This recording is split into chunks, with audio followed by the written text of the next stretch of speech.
Praise the lord. Good morning. ప్రభువైన యేసుక్రీస్తు వారి నామమున మీ అందరికీ కూడా ఉదయకాల శుభములను తెలియచేస్తున్నాను. అందరూ బాగున్నారా? దేవుని కృప మీ మీద నిలిచి ఉండును గాక. నేటి దినవాక్యాన్ని మనం చూసుకున్నట్లయితే మత్తయి సువార్త 18వ అధ్యాయము 20వ వచనము.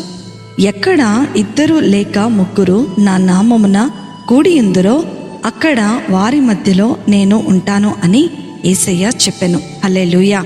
నా ప్రియమైనటువంటి దేవుని బిడ్డలారా, మనము నేర్చుకోవాల్సినటువంటి ప్రాముఖ్యమైనటువంటి ప్రార్థన ఇది.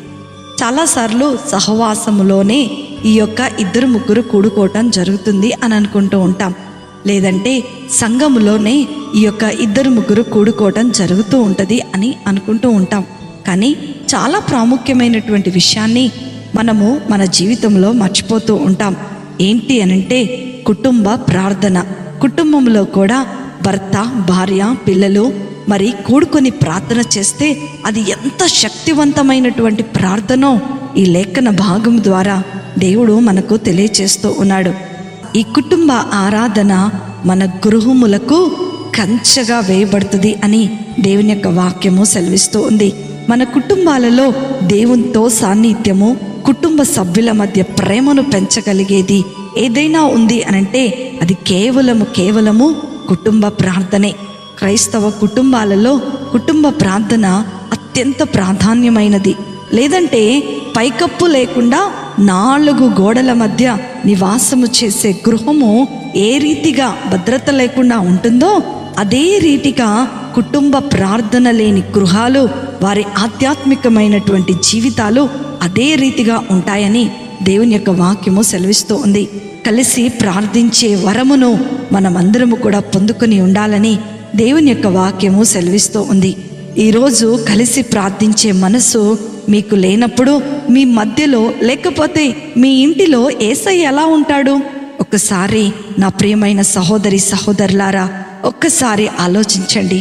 నీ ఇంటిలో కుటుంబ ప్రార్థన లేకపోవటానికి నీవెన్నో కారణాలు చెప్పవచ్చు. నేను వ్యాపారంలో బిజీగా ఉన్నాననో, లేకపోతే నా ఉద్యోగ బాధ్యతల వల్ల నేను అలసిపోతున్నాననో, లేకపోతే నేను ఇంటి పనులతో మరి నేను చాలా వికసమైపోతున్నాననో, నువ్వు అనేకమైన సాకులు చెప్తూ ఉండవచ్చు. కానీ నా ప్రియమైన దేవుని బిడ్డలారా, కుటుంబమును కట్టుకోవడం మన వల్ల కాకపోతే మనము మన యొక్క కుటుంబ వ్యవస్థను పాడు చేసుకున్న వారముగా ఉంటామని దేవుని యొక్క వాక్యము సెలవిస్తూ ఉంది. కుటుంబ వ్యవస్థను స్థాపించిన వాడే దానిని కట్టగలడు. కాబట్టి ప్రభువైన యేసు వారి యొద్దకు మనము సహాయం కోరి వచ్చినట్లయితే మన కుటుంబాలను దేవుడు ఖచ్చితంగా దీవిస్తాడు. మన ఇంటిలో యేసయ్య ఉంటే మన ఇల్లే ఒక చిన్న పరలోక రాజ్యముగా మారిపోతూ ఉంటుంది. ఒకవేళ యేసయ్య మన జీవితంలో లేకపోతే, యేసయ్య మన కుటుంబంలో లేకపోతే అది నిజముగా దయ్యాల నిలయముగా ఉంటూ ఉంటుంది. ఆ కుటుంబాలలో ప్రేమ ఉండదు, ఆ కుటుంబాలలో శాంతి ఉండదు, ఆ కుటుంబాలలో సమృద్ధి ఉండదు, ఆ కుటుంబాలలో సమాధానము ఉండదు.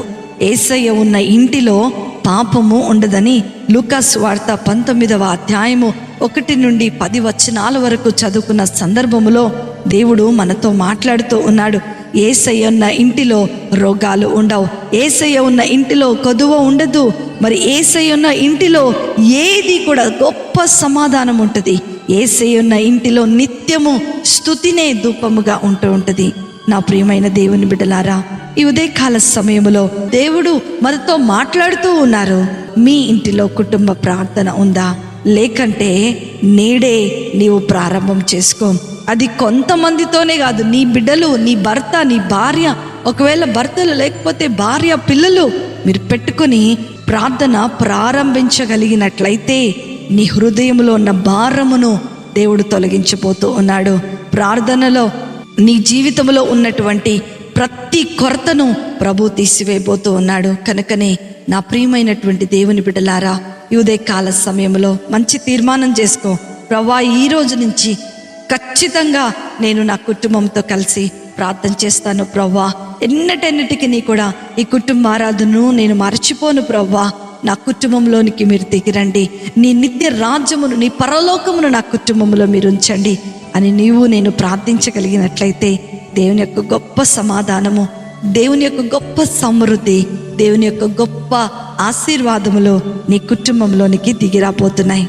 అట్టి కృపా ధన్యత ఆశీర్వాదము ప్రభు మనకు అనుగ్రహించునుగాక. Amen, amen, amen. ప్రార్థన చేసుకుందాం. మమ్మల్ని మికిలిగా ప్రేమించిన మా ప్రియ పరలోకపు తండ్రి యేసు స్వామి, మీకున్నతమైన శ్రేష్టమైన నామమునకు వందనాలు చెల్లిస్తూ ఉన్నాం. ఈ ఉదయకాల సమయంలో కుటుంబ ఆరాధన మా జీవితంలో మిమ్మలను తీసుకొని వచ్చి మా ఇంటిలో కూర్చోపెడుతుందని ప్రభా, మీరు మాతో మాట్లాడినందుకే మీకు వందనాలు. మీరు మాతో ఉంటే మాకు ఏ కొరత లేదు. మీరు మాతో ఉంటే మాకు ఏ దిగులు లేదు. మీరు మాతో ఉంటే మాకు ఏ చింత లేదు. కాబట్టి మీరు మాతో ఉండండి ప్రభువా. దేవా, ఈ వింటున్న వాక్యము ప్రతి ఒక్కరి జీవితాలలో ఫలింపచేయండి. మంచి తీర్మానములను తీసుకోవడానికి మీరు సహాయం చేయండి ప్రభువా. ప్రతి బిడ్డను మీరు దీవించి ఆశీర్వదించమని నజరేయుడైన యేసుక్రీస్తును శక్తి కలిగిన నామములో అతి వినయముతో అడిగి వేడుకొనుచున్నాను తండ్రి. Amen, amen, amen. ప్రభు మిమ్ములను మీ కుటుంబాలను దీవించునుగాక. ప్రేమతో మీ సహోదరి శిల్ప జోసఫ్.